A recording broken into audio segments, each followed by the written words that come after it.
Psalm 2, verses 1 to 3. Why do the heathen rage, and the people imagine a vain thing?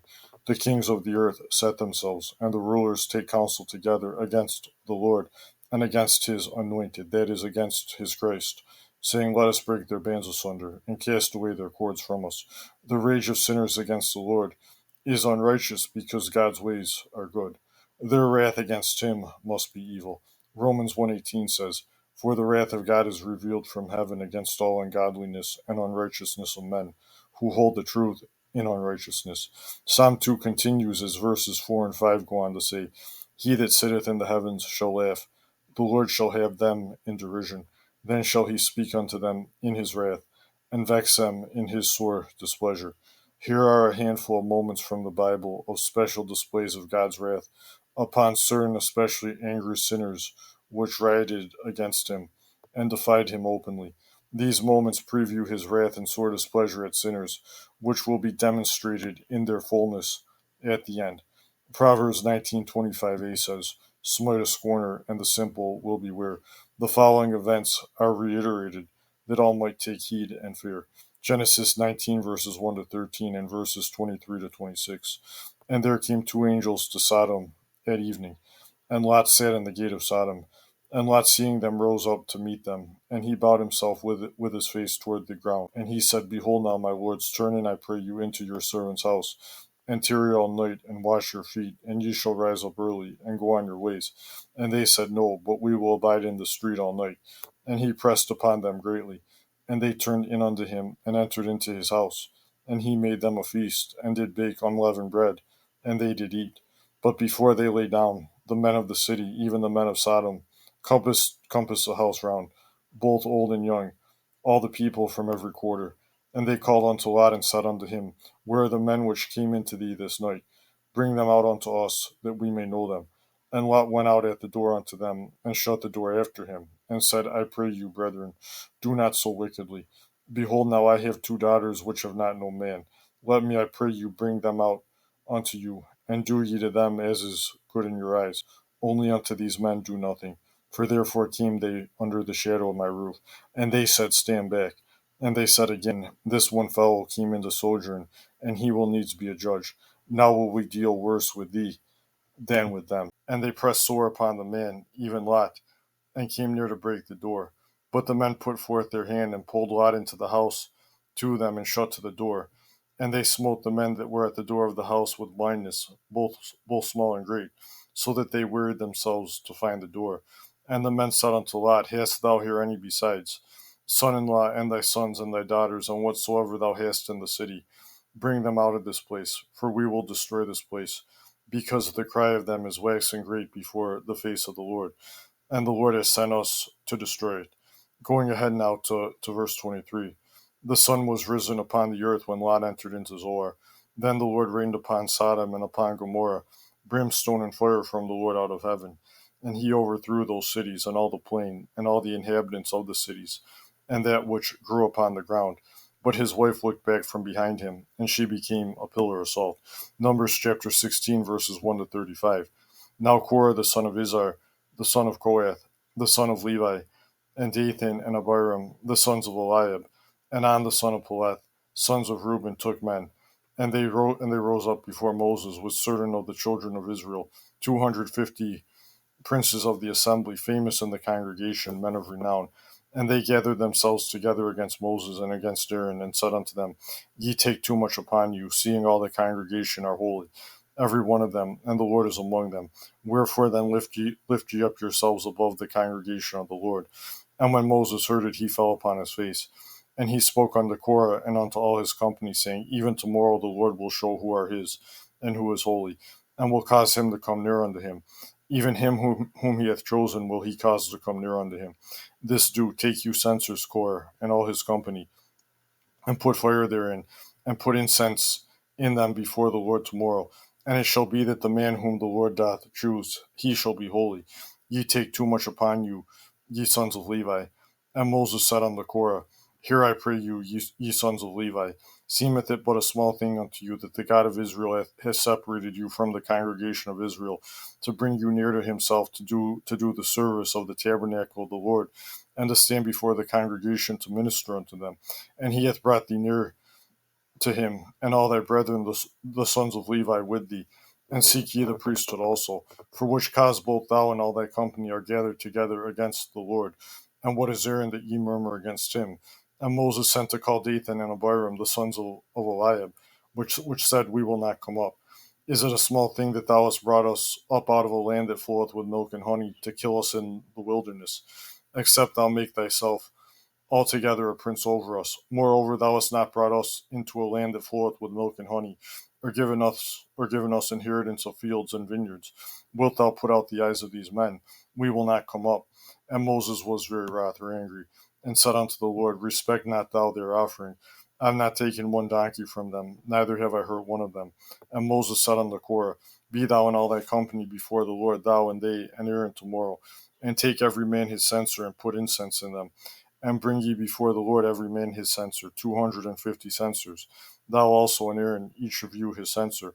And they took every man his censer, and put fire in them, and laid incense thereon, and stood in the door of the tabernacle of the congregation with Moses and Aaron. And Korah gathered all the congregation against them unto the door of the tabernacle of the congregation. And the glory of the Lord appeared unto all the congregation. And the Lord spoke unto Moses and unto Aaron, saying, Separate yourselves from among this congregation, that I may consume them in a moment. And they fell upon their faces, and said, O God, the God of the spirits of all flesh, shall one man sin, and wilt thou be wroth or angry with all the congregation? And the Lord spoke unto Moses, saying, Speak unto the congregation, saying, Get you up from about the tabernacle of Korah, Dathan, and Abiram. And Moses rose up and went unto Dathan and Abiram, and the elders of Israel followed him.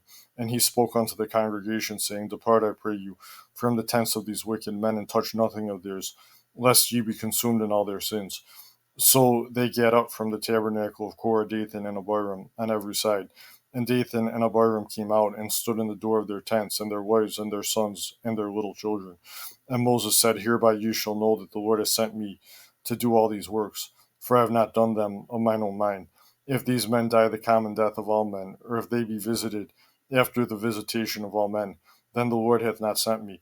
But if the Lord make a new thing, and the earth open her mouth and swallow them up, with all that appertain unto them, and they go down quick or alive into the pit, then ye shall understand that these men have provoked the Lord. And it came to pass, as he had made an end of speaking all these words, that the ground clave asunder that was under them, and the earth opened her mouth and swallowed them up in their houses, and all the men that appertained unto Korah, and all their goods. They and all that appertained to them went down alive into the pit, and the earth closed upon them, and they perished from among the congregation. And all Israel that were round about them fled at the cry of them, for they said, Lest the earth swallow us up also. And there came out a fire from the Lord, and consumed the 250 men that offered incense. 2 Kings chapter 1, verse 2 to 17a. And Ahaziah, king of Israel, fell down through a lattice in his upper chamber that was in Samaria, and was sick. And he sent messengers, and said unto them, Go inquire of Beelzebub, the god of Ekron, whether I shall recover of this disease.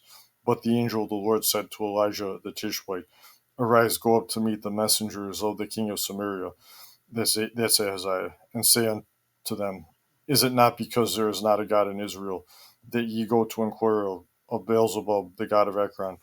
Now therefore thus saith the Lord, Thou shalt not come down from that bed on which thou art gone up, but shalt surely die. And Elijah departed. And when the messengers turned back unto him, he said unto them, Where are ye now turned back? And they said unto him, There came a man up to meet us, and said unto us, Go turn again unto the king that sent you, and say unto him, Thus saith the Lord, Is it not because there is not a God in Israel, that thou sendest to inquire of Beelzebub, the god of Ekron? Therefore thou shalt not come down from that bed on which thou art gone up, but shalt surely die. And he said unto them, What manner of man was he which came up to meet you, and told you these words? And they answered him, He was an hairy man, and girt with a girdle of leather about his loins. And he said, It is Elijah the Tishbite. Then the king sent unto him a captain of 50 with his 50. And he went up to him. And behold, he, that is Elijah, sat on the top of an hill. And he, the captain of 50, spoke unto him, Thou man of God, the king has said, Come down. And Elijah answered and said to the captain of 50, If I be a man of God, then let fire come down from heaven, and consume thee and thy 50. and there came down fire from heaven, and consumed him and his 50. Again also he sent unto him another captain of 50 with his 50. And he answered and said unto him, O man of God, thus hath the king said, Come down quickly. And Elijah answered and said unto them, If I be a man of God, let fire come down from heaven and consume thee and thy 50. And the fire of God came down from heaven and consumed him and his 50. And he sent again a captain of the third 50 with his 50. And the third captain of 50 went up and came and fell down on his knees before Elijah, and besought him, and said unto him, O man of God, I pray thee, let my life and the life of these 50 thy servants be precious in thy sight. Behold, there came fire down from heaven, and burn up the two captains of the former 50s with their 50s. Therefore let my life now be precious in thy sight. And the angel of the Lord said unto Elijah, Go down with him, be not afraid of him. And he arose and went down with him unto the king. And he said unto him, Thus saith the Lord, for as much as thou hast sent messengers to inquire of Beelzebub, the god of Ekron, is it not because there is no God in Israel to inquire of his word? Therefore thou shalt not come down off that bed on which thou art gone up, but shalt surely die. So he died according to the word of the Lord which Elijah had spoken. Psalm 97 verses 1 to 4 say, The Lord reigneth, let the earth rejoice, let the multitude of isles be glad thereof. Clouds and darkness are round about him, righteousness and judgment are the habitation of his throne. A fire goeth before him, and burneth up his enemies round about. His lightnings enlightened the world. The earth saw and trembled. And Psalm 76 verses 6 to 12 say, At thy rebuke, O God of Jacob, both the chariot and horse are cast into a dead sleep. Thou, even thou, art to be feared, and who may stand in thy sight when once thou art angry? Thou didst cause judgment to be heard from heaven. The earth feared and was still. When God arose to judgment, to save all the meek of the earth. My note, meek could have been translated as the poor, or needy, or afflicted of the earth. Selah, or pause. Surely the wrath of man shall praise thee.